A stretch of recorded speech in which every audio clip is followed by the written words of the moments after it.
Congolais aza ndenge nini, aza ndenge nini, oyo batu ya ndenge nini, ya ndenge nini, makambo ya ndenge nini, ya ndenge nini, bato bazokufa, bino ambiance, mboka ezokende, bino bafete, bazoviole bana, okangi miso, peuple ya ndenge nini, ya ndenge nini, oyo peuple ya ndenge nini. Bienvenue à l'émission Droit et démocratie. Mesdames et messieurs, nous recevons l'honorable Charny Wenga. Il est élu 3 fois de suite dans le territoire de Mwenga. Bonsoir, honorable. Bonsoir, madame la ministre. Première question, est-ce que la commune de Minembwe est conforme à la loi portant composition et fonctionnement des entités territoriales en République démocratique du Congo? Madame la journaliste, merci beaucoup pour cette invitation. Effectivement, c'est une occasion pour moi de donner mon point de vue par rapport à cette question qui est brûlante dans tous les réseaux sociaux. C'est une question de haute portée politique.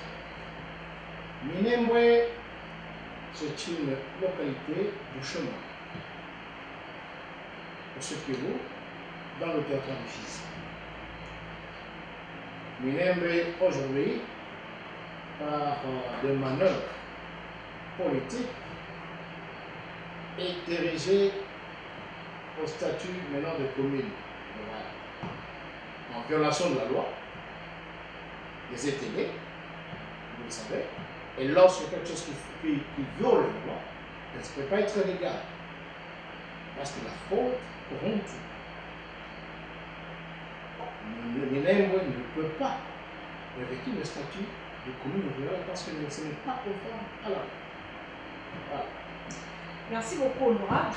Pourquoi faites-vous mention de la violation de la loi par rapport à la commune rurale de Minembwe? Parce que la loi sur les ETD, les entités administratives décentralisées, elle dicte pour qu'une localité, une agglomération puisse passer, vous changer de statut. Par exemple, Minembwe est élevé au statut de commune rurale. Il y a des critères qu'on doit respecter.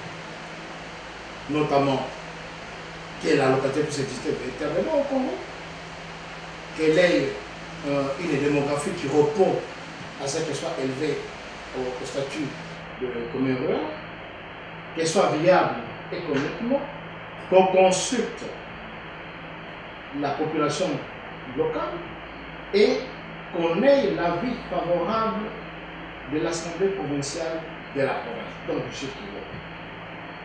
Vous vous souviendrez que cette question a été débattue plusieurs fois au Parlement, à l'Assemblée nationale. Le mandat 2006-2011, j'étais là d'ailleurs, où notre collègue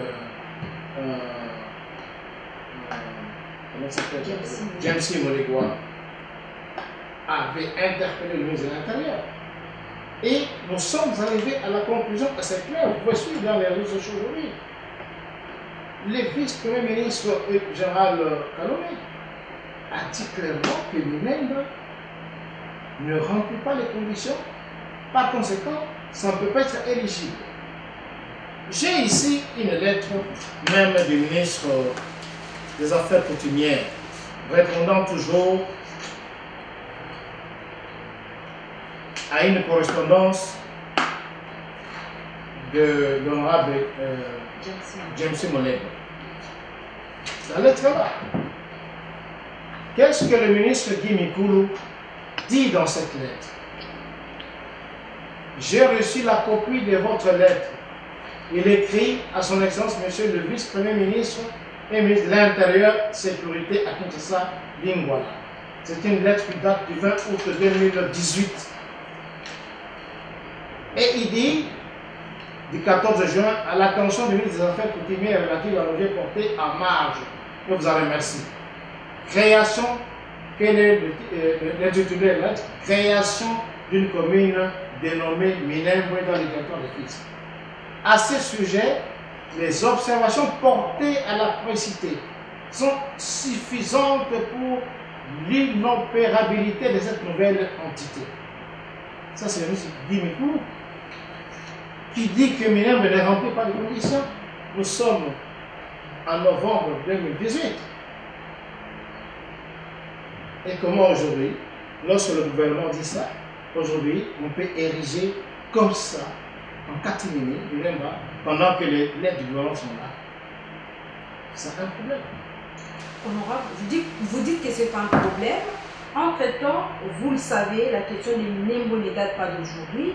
Entre 2006 et 2007, avec l'interpellation faite par l'honorable James Munegwa, mais en 2013, il y a le Premier ministre Matata Ponyo qui a aussi acté à l'installation des Minembwe. Il y a le porte-parole du gouvernement, Jolino Makelele, qui venait de l'affirmer récemment. Qu'en dites-vous? Justement, je commence par... je vais argumenter par rapport à tout ça. Minembwe n'a jamais été éligible à ce statut-là. Vous vous souviendrez qu'en 2015, il y a eu un conseil de ministres. Et le conseil de ministres en 2015 a pris la décision de surseoir l'érection de Minembwe comme commune rurale. En 2015, décision du conseil de ministres. Quand est-ce que sous le président Félix Tshisekedi, on a levé cette décision du gouvernement de la République? C'est le 1. De 2. En 2013, le Premier ministre Matata prend un décret créant au Sud Kivu 13 ETD, 13 communes et villes. Minembwe ne devait pas être là sur ce décret-là. Parce que Minembwe n'a jamais eu l'avis favorable de sa création, de son élection en commune. J'ai ici le PV de l'Assemblée provinciale du Sud Kivu qui a donné un avis défavorable pour Minembwe, mais favorable pour les autres agglomérations. J'ai le document avec moi. Mais c'est la décision. Quels sont les critères? J'ai dit pour que une localité, une agglomération puisse recevoir le statut d'une commune, voilà comme commune. La viabilité, c'est un des critères. Donc, la démographie, c'est un deuxième critère. Et la vie préalable, c'est obligatoire, la vie de l'Assemblée provinciale. Et ici, moi j'ai la décision de l'avis de l'Assemblée provinciale du Sud Kivu en rapport avec la création de ces entités administratives au Sud Kivu. La lettre est là. C'est la recommandation 09/200 Sud Kivu du 7 octobre 2009 portant avis conforme de l'Assemblée provinciale du Sud Kivu si les agglomérations à ériger en villes et communes dans la province du Sud Kivu. Voici les agglomérations qui ont été acceptées, donc qui ont rempli les conditions. Vous avez Uvira, territoire d'Uvira. Pour les villes, vous avez ça là-bas, les villes. Vous avez le territoire d'Uvira, vous voyez, la liste est là. Territoire de Fizi. Dans les territoires de Fizi, où se trouve Minembwe, on a créé la ville de Kaludja, Baraka et Katana. C'est ça là-bas. Territoire de Mwenga, chez moi, la ville de Kamituga. Territoire de Chabunda, il y a 3. Territoire d'Uvira, il y a 3. Territoire de Fizi pour les communes. Point B, voilà les communes. Donc, si nous devons dire que Minembwe est une commune rurale, il doit se retrouver dans le territoire de Fizi, n'est-ce pas? Territoire d'Uvira, il y a 3 communes. Territoire de Fizi, il y a 3 communes. Sima, commune de Fizi, et commune de Lulimba, Missis. Où est Minembwe ici? Où est Minembwe là? Minembwe n'est pas repris. Et voilà, madame. Ça, c'est la vie obligatoire d'être requis. Minembwe n'est pas repris comme commune rurale par l'avis de l'Assemblée provinciale. Comment Minembwe se retrouve sur les décrets du Premier ministre Matata, pendant que la vie est là? C'est de la tricherie. Ça s'appelle faux en écriture. Ils ont usé du faux. Ok? Ils ont usé du faux. Et le Premier ministre Matata est celui qui est allé installer Minembwe comme commune rurale. Donc là, vous voulez parler du ministre de la décentralisation à la Tanzanie, son miroir. Bien sûr. Il a commis une faute lourde. Parce que il a posé un acte d'abord qui n'est pas dans ses attributions. Sur le plan administratif, c'est une faute. 2. Le décret pris, c'est un faux. Parce que le faux corrompt tout. La fraude corrompt tout. Ils ont inséré dans ce décret le nom de Minembwe, pendant que sur la ville, il n'est pas là. Il s'est basé sur quel document pour ériger Minembwe en commune rurale? Et voilà, la tricherie. Et lorsque un gouvernement de la République, ministre d'État, premier originaire du Rwanda, Burundi, établi au Congo au 30 juin 1960. La preuve est là. Originaire d'où? Du Rwanda, du Burundi, établi au Congo. Ils ne sont pas congolais. C'est clair, l'ordonnance est là. S'ils avaient l'ordonnance et ils avaient la nationalité congolaise d'origine, pourquoi pouvaient-ils aller solliciter la nationalité auprès du président Mobutu? Ça, 71, ça fait combien d'années? 50 ans aujourd'hui. 50 ans, ce document. Voilà la preuve. Ça est là. Et il faut dire que cette ordonnance a été abrogée en 1921. Il y en a une autre, je ne sais pas. Je ne crois pas. Il n'y en a pas. Abrogée. Vous avez la réponse. Merci beaucoup, honorable. Quelques mots en disent de conclusion. La conclusion est que je voudrais ajouter à l'historique. L'affaire ici date, vous savez la date? La fois passée, j'ai rappelé à l'opinion nationale, à mes frères congolais.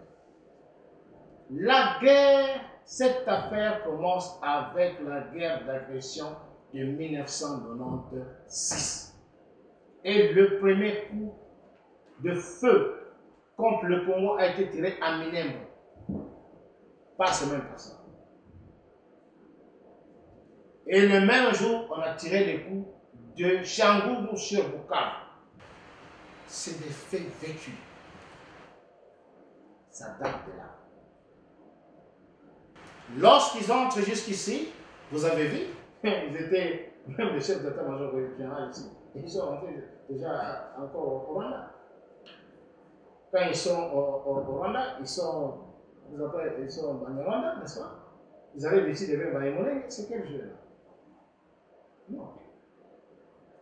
Et lorsqu'ils sont ici, lorsqu'ils arrivent ici, ils ne s'attendent pas avec le président Mzee Kabila.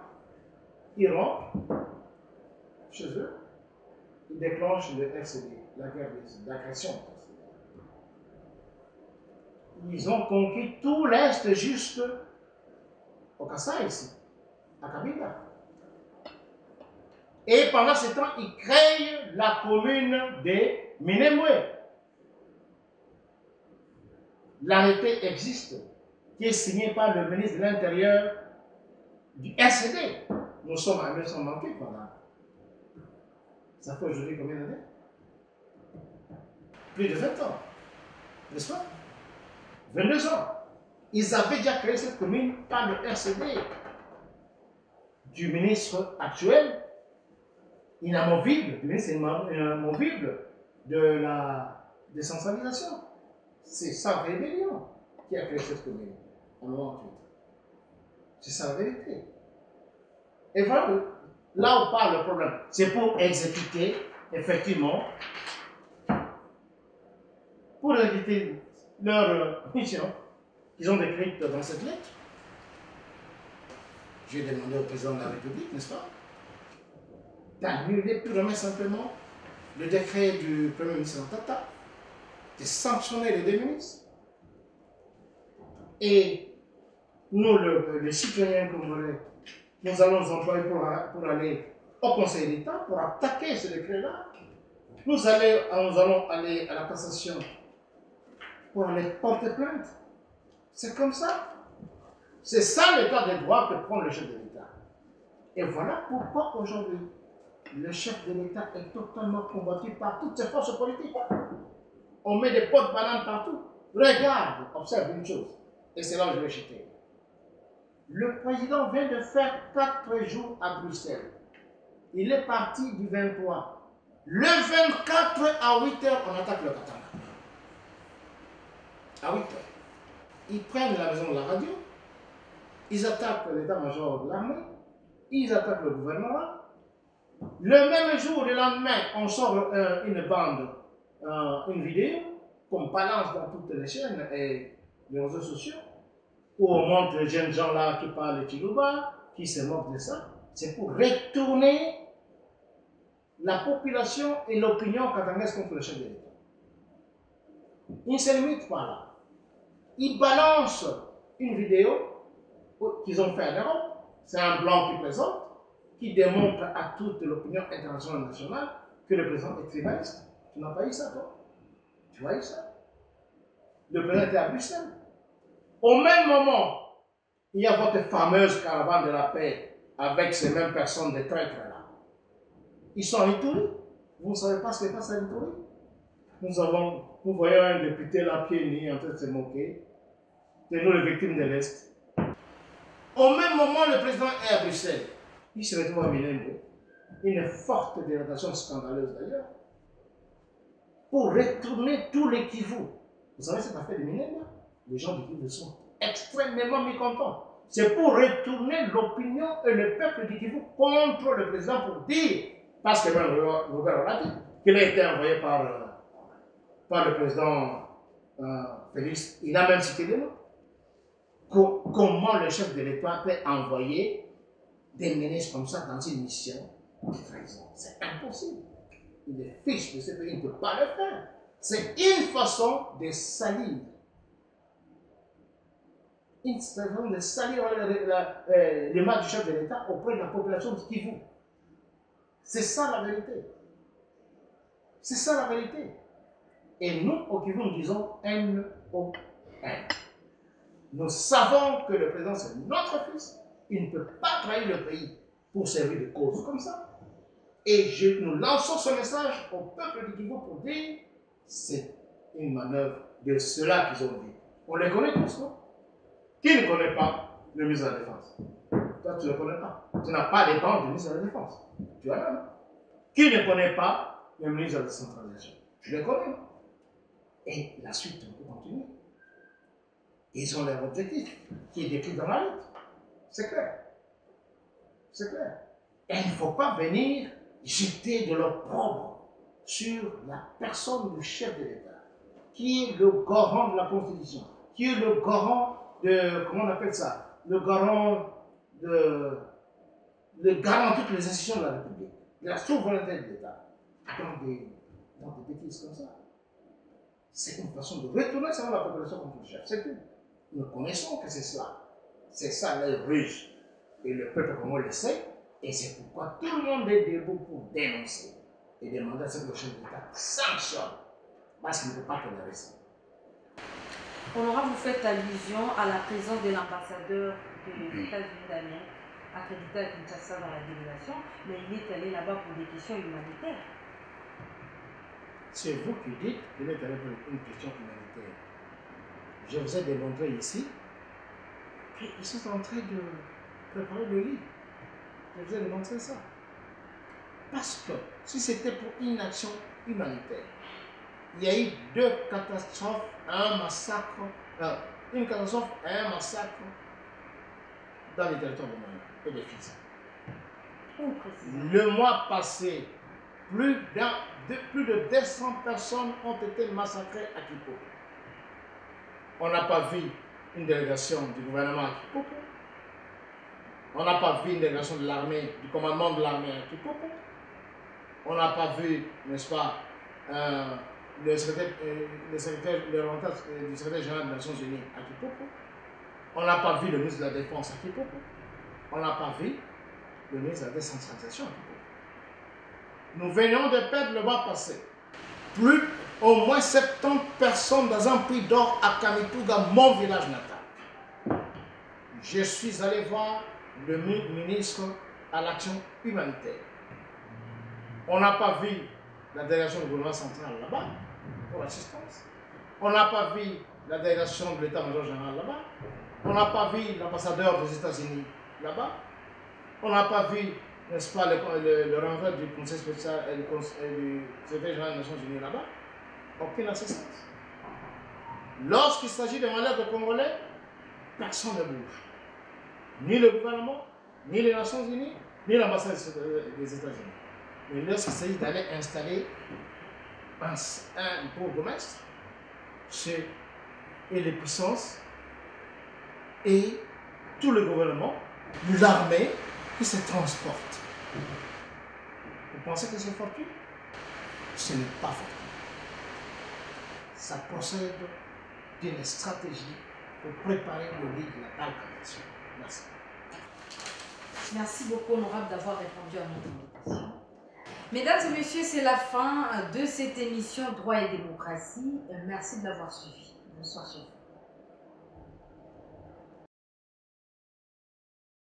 Congolais aza ndenge nini, aza ndenge nini, oyo batu ya ndenge nini, ya ndenge nini, makambo ya ndenge nini, ya ndenge nini, bato bazokufa, bino ambiance, mboka ezokende, bino bafete, bazoviole bana, okangi miso, peuple ya ndenge nini, ya ndenge nini, oyo peuple ya ndenge nini.